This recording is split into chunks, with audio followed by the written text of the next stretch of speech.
yes, the visit is taking place during this weekend, coming weekend.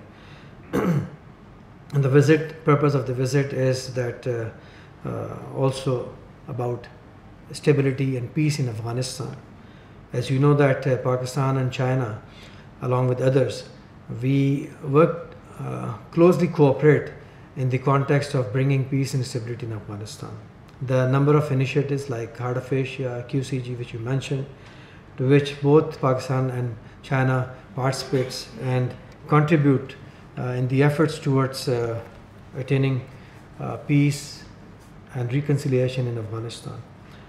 Another element or the aspect of the visit is the bilateral. During this visit, both the sides will review the bilateral relations, availing of this opportunity.